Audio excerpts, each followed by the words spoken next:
Azad Samaj party के अध्यक्ष चंद्रशेखर आजाद ने कहा कि किसी भी चुनाव से पहले मतदाता सूची की जांच होती है। बिहार में लोकसभा चुनाव हुए और उसके ठीक एक साल बाद आप 65 लाख मतदाताओं के नाम हटा देते हैं, तो सवाल उठता है कि क्या आपकी रिपोर्ट तब गलत थी या अब गलत है? क्या विधानसभा चुनाव को प्रभावित करने के लिए ऐसा किया गया है?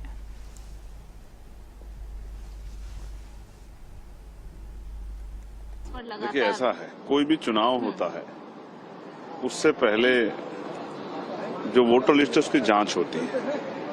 बिहार में 2024 का लोकसभा चुनाव हुआ और उसके एक साल के बाद ही आप लगभग 65 लाख वोट को हटा देते हैं। तो सवाल ये खड़ा होता है कि तब आपकी रिपोर्ट गलत थी या अब आपकी रिपोर्ट गलत है। सवाल ये खड़ा हो रहा है, क्या ये इस चुनाव को, विधानसभा चुनाव को प्रभावित करने के लिए किया गया है?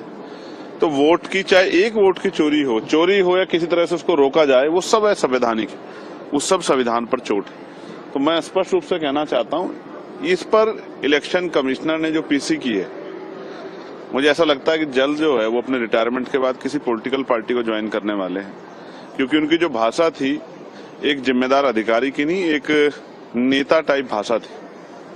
मुझे ऐसा लग रहा था कि हम किसी बहुत गैर जिम्मेदार एक अधिकारी की जगह जो है एक पॉलिटिशियन को सुन रहे हैं, जो सवालों से बच रहा है और जो पूरे सवाल का राजनीतिकरण कर रहा है। ये इस तरह के जवाब पर्याप्त नहीं है।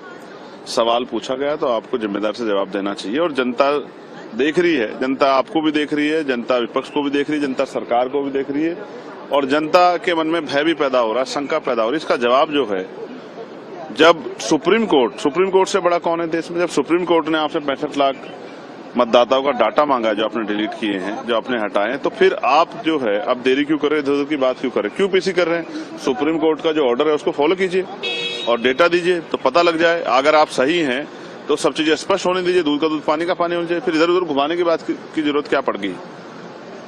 तो सवाल ये है कि इलेक्शन कमिश्नर कब जो है जवाब देंगे, कब डेटा देंगे, इसकी तरफ देश की निगाह